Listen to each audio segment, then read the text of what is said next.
అయిన దేవుని బిడ్డలారా, దేవుని వాక్యాన్ని చదువుకుందాం. జకరియా గ్రంథము 9వ అధ్యాయము 12వ వచనాన్ని చదువుకుందాం.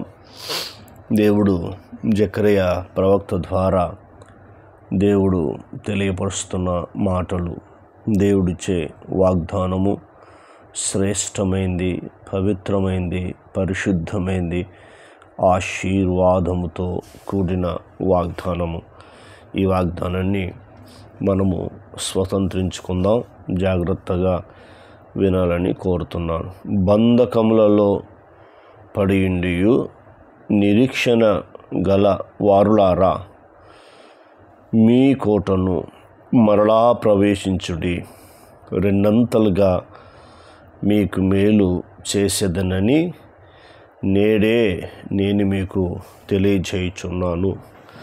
ఎంత అద్భుతమైన మాటో ఇక్కడ మనకు కనబడుతుంది. అంటే బంధకములలో పడియుండియు అంటే నేను మనం చూస్తున్నప్పుడు అనేకమైన బంధకాలలో ప్రజలు ఉన్నారు.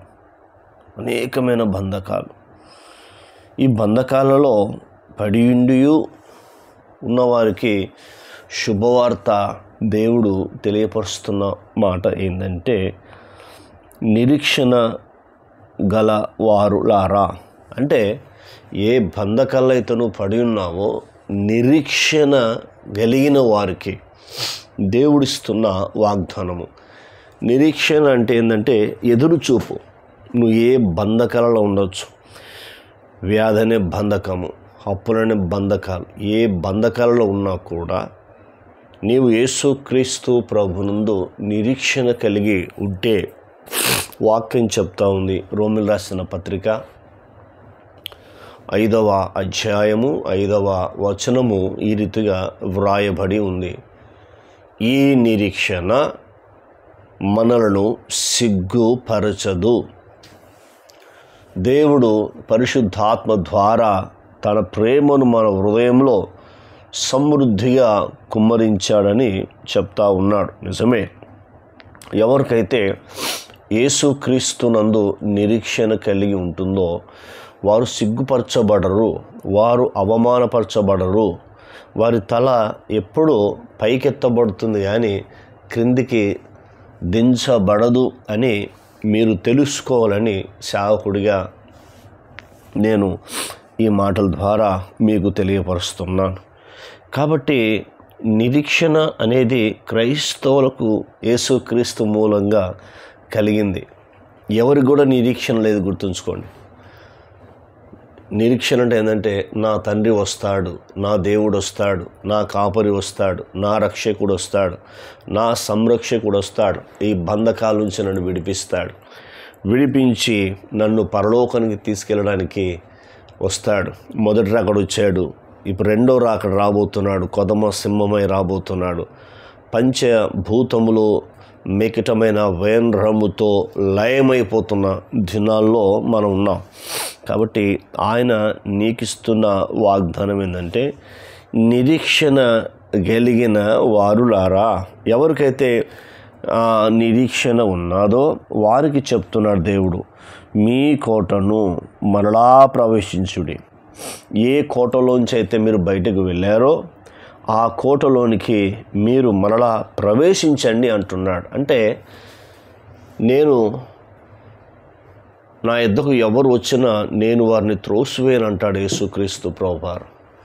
నువ్వు ఇప్పుడు ఏ బంధకులున్నా పర్వాలేదు, దేవుడు మళ్ళీ నిన్ను పిలుస్తున్నాడు.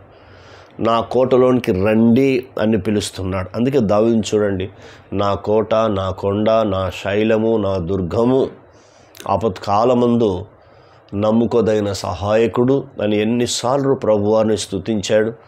మరి నీవు కూడా దేవుని స్తుతించకుండా ఉంటున్నావేమో, దేవుని ఆరాధించకుండా ఉంటున్నావేమో. ఈ దినం ఎంతసేపు వాక్యం చదివావు, ఎంతసేపు దేవుని ఆరాధించావు, దేవుని వైపు చూడగలిగావు, ఒకసారి ఆలోచన చేయండి. రెండోది, రెండంతలుగా మీకు మేలు చేసేదన్నని. చూసారా, ఎవరైతే ఆయన కోటలోనికి మళ్ళీ ప్రవేశిస్తారో వారికి రెండంతలుగా మేలు చేసేదను అని ఏమని చెప్తున్నాడు? రెండంతలుగా మీకు మేలు చేసేదనని నేడే నేను మీకు తెలియజేయుచున్నాను. ఇప్పుడే ఎంత అద్భుతం చూడు. నేడే అని మాట్లాడుతున్నాడు. కానీ ఒకటి కండిషన్ ఏంటంటే నీకు నిరీక్షణ ఉండాలి, మొదటిది. రెండోది నమ్మకం ఉండాలి. మూడోది విశ్వాసం కలిగి ఉండాలి. నాలుగోది పట్టుదల కలిగి ప్రార్థన చేయాలి. నేడే నేను మీకు తెలియజేయుచున్నాను అని చెప్తున్నాడు. మరి ఇంత అమూల్యమైన మాటలు విన్నాక నీవు సిగ్గుపడడం అవసరం లేదు. నీవు తల ఎత్తుకునే పరిస్థితి దేవుడు తీసుకొస్తాడు, కానీ తల దించుకునే పరిస్థితి ఎక్కడ కూడా దేవుడు తీసుకురాడు. నీవు ఎక్కడ కూడా అవమానపరచబడుతున్నావో అక్కడ దేవుడిని నిలబెడతాడు. అంత గొప్ప దేవుడు.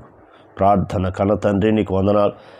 విన్న మాటలు మా జీవితాలు నెరవేర్చండి. ఇక్కడ ఉన్నవారు మేము కూడా అనేకమైన బంధకాలలో ఉన్నాం.